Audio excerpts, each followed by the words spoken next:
مساء الورد والفل والهنا عليكم. وحشتوني جدا جدا. يا رب تكون الفيديوهات اللي انا عملتها اليومين اللي فاتوا تكون عجبتكم، والفيديو اللي انا كنت فيه انا وجوزي يكون عجبكم. بصوا انا اتحايلت عليه بامانه ربنا، بصوا انا طلع عيني عشان خاطر اتحايل عليه يخش في الكاميرا، لولا بس ان احنا في التلفريك سوا ومش هينفع ان هو يخرج من الكادر وهيبقى كل واحد في ناحيه ومش هينفع نقعد سوا، فلولا كده ما كانش طلع بعد محايلات بامان. المهم انتوا لو شفتوا ان الفيديو عجبكم شجعوه بقى ان هو يعمل معايا فيديوهات تانية بدل ما تشوفوا خلقتي على طول وتشوفوا لوحدكم. كنت قاعده في حته وكل الناس قعدوا جنبي، طبعا مش هعرف اصور.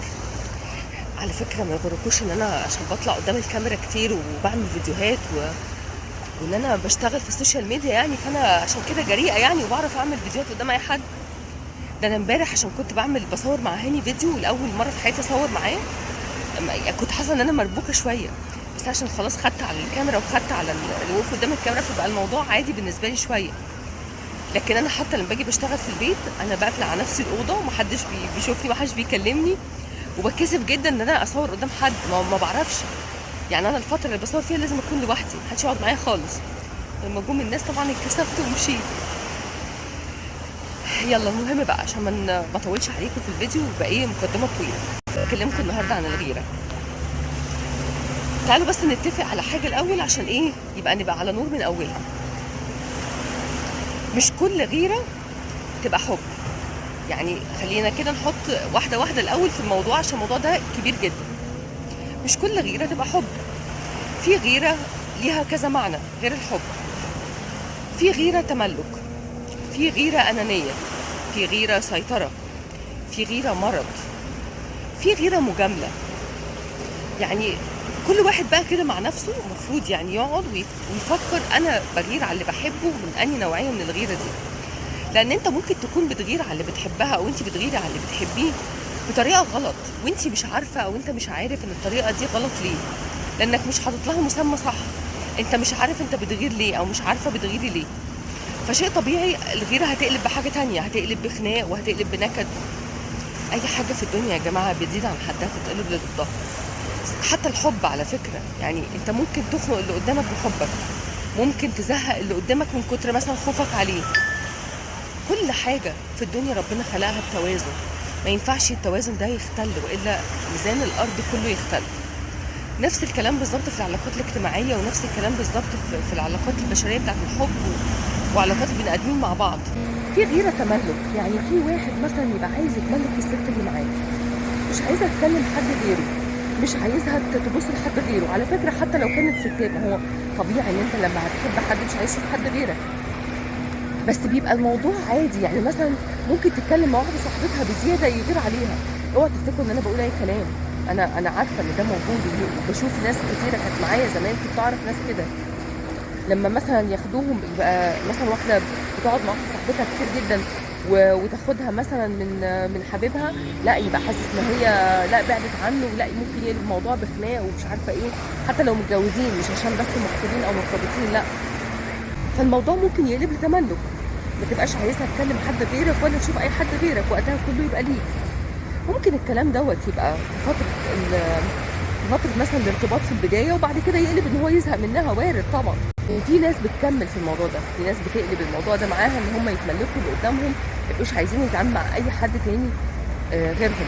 حتى زمايلهم في الشغل، انت ممكن تكون زميلتك في الشغل عاديه جدا وتتعامل معاها عادي جدا، ومراتك او حبيبتك تقول لك لا يعني ما تتكلمش معاها، ما تتكلمش مع حد، انا بس.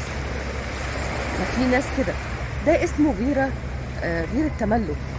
عايزين يعني الواحد يبقى عايز اللي قدامه ليه بس بيتملكه، ده مش غيره وده مش حب، يعني ده تبقى كده يعني حاجه تانية غير المسمى ده.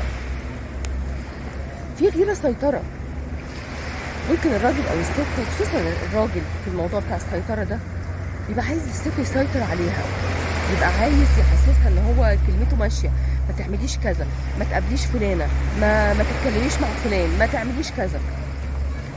انا بس عايزه افهمكم حاجه عشان في ناس ما تعترضش على الكلام اللي انا بقوله وتاخد الموضوع بشكل اوسع. ممكن الراجل يكون شايف ان مثلا الشخص اللي انت بتكلميه ده لا نيته مش كويسه، لا نيته رايحه لناحيه مش كويسه، فبيمنعك عنه تماما. كده ما يبقاش اسمه تحكم، كده يبقى اسمه ان وخايف عليكي وعارف نيه الراجل والشخص اللي قدامك ده ايه، فبيتكلم بناء عليها. تعرفي منين؟ بيبان. لو هو مش منعك من كل الناس يبقى هو، يعني لو هو مش منعك من اي زميل عندك في الشغل يبقى الموضوع عادي، يبقى الموضوع ما فيهوش اي نوع من التحكم او اي نوع من السيطره، فالموضوع يبقى عادي.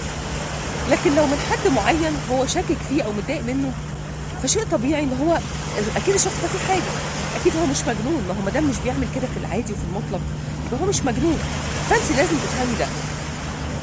السيطره حتى لو فيها حب، اولا ما فيش حب بيقلب السيطره ده، يعني الحب اللي بيقلب السيطره ده هيموت.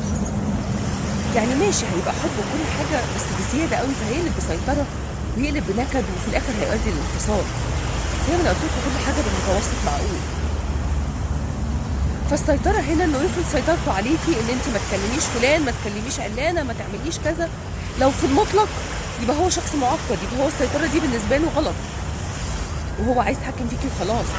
لكن لو السيطره مع حد معين بعينه هو شايفه مش كويس، هو شايفها مش كويسه، هو اكيد له وجهه نظر وانت اللي مش دريانه ومش فاهمه، فلازم تسمعي كلامه ساعتها. نفس الكلام من الناحيه الثانيه.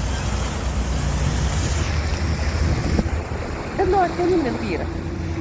في غيره انانيه برضو، والانانيه تعتبر زي التملك. يبقى الراجل او الست عايزين اللي قدامهم دوت ليهم لوحده. على فكره ممكن ازواج وزوجات يمنعوا جوازهم من اهاليهم، بتحصل.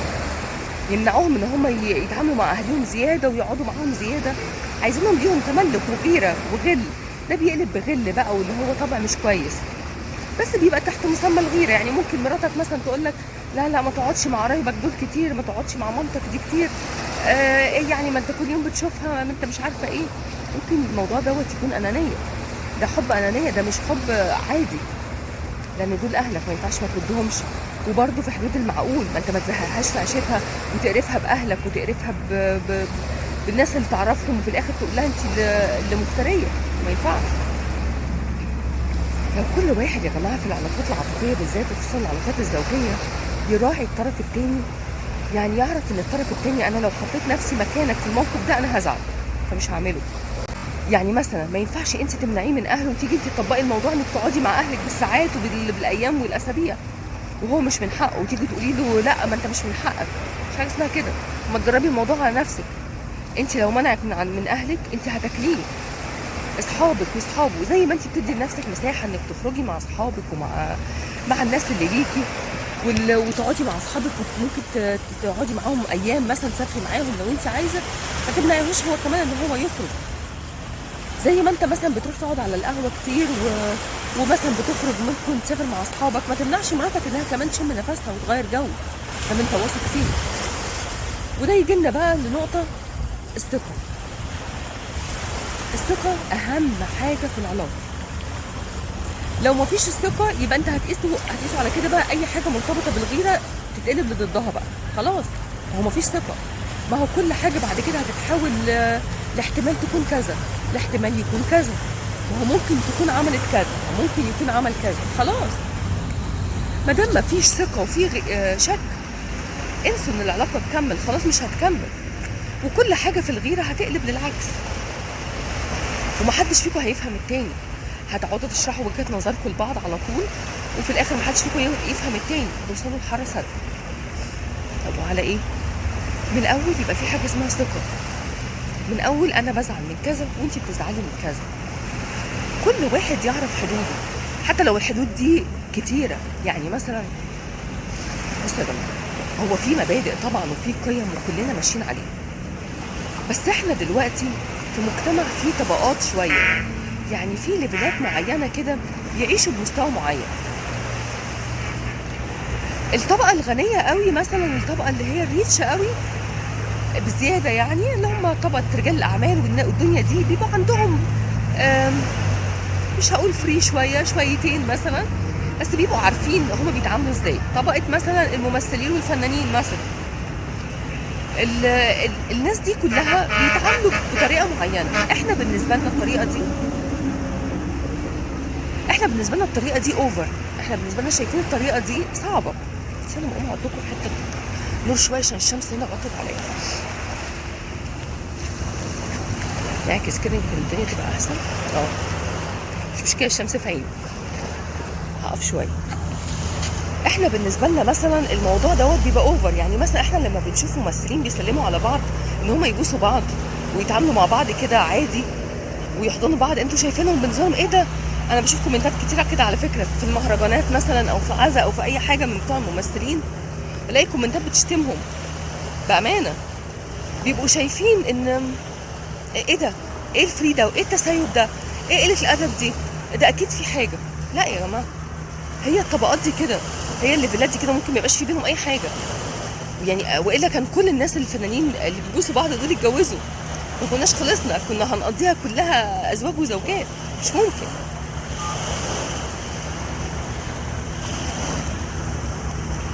فالطبقات دي بيبقى ليها ليميت، يعني بيبقى ليها تقاليد كده اللي هو اسلوب ماشيين عليه. مش بيبقوا كلهم شبهنا، بيبقى ليهم اسلوب معين كده في طريقه تعاملهم مع بعض بيختلف تماما عننا. فانتوا مش من حقكم عشان انتوا بتشوفوا الناس دي مختلفه معاكم فانتوا تنتقدوهم، مش هينفع.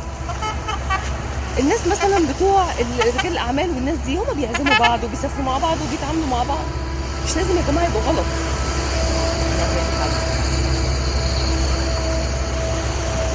مش لازم يبقوا غلط خالص. كون ان احنا مش متفقين مع بعض او ان احنا مش متفقين معاهم ومش شايفينهم ان هم صح، ده ما يمنعش ان هم فعلا صح. فالناس دي بتتعامل باسلوب معين وبطريقه معينه وخلاص، هم كده اتعاملوا مع بعض، يعني دي طريقتهم وخلاص، هم مش بيعملوا حاجه غلط. فما ينفعش نحكم على الناس دي او نعاملهم زي ما بنتعامل احنا. ماشي؟ عشان انا بقول لكم الكلام ده ليه؟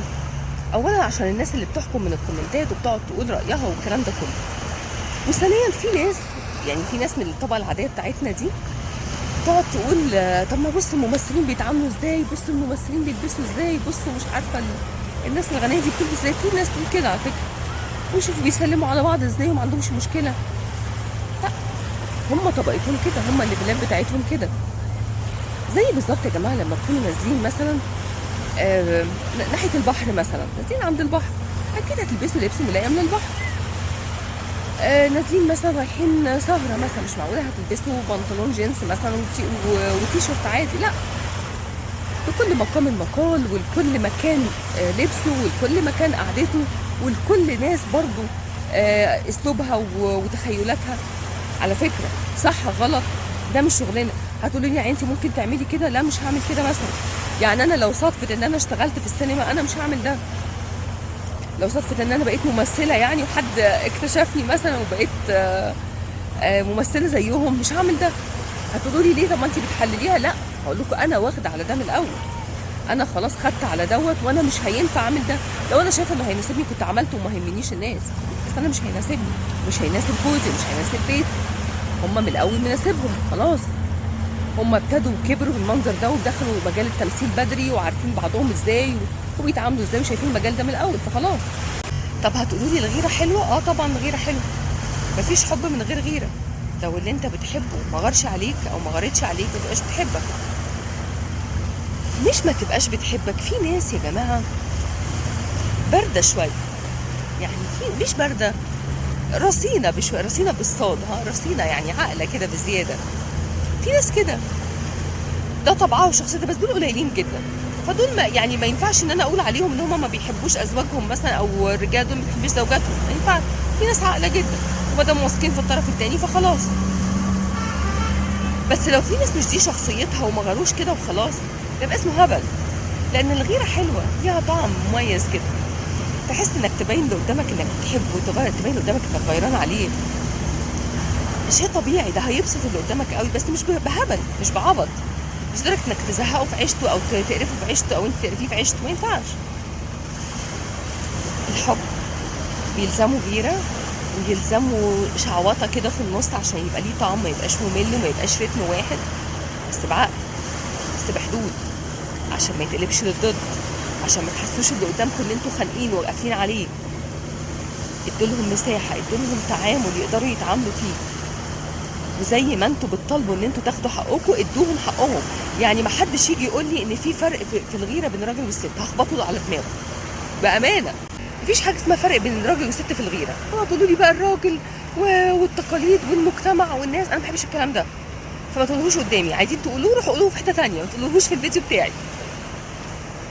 الغيره مع الراجل ومع الست واحده، انت مش على راسك ريشه ولا هي على راسها ريشه، انتوا الاتنين زي بعض، وما دام هي بتحبك وانت بتحبها يبقى مفيش حد يدي للتاني حق اكتر من حقه ولا ازيد من حقه. يعني انت تغير عليا وانا ما غيرش عليك ليه؟ لا مؤاخذه يعني ليه؟ انت عندك دم وانا عندي شاي بلبن؟ انت اللي بيجري في عروقك ده ايه، ميه وانا دم؟ لا، مش حاجه اسمها كده.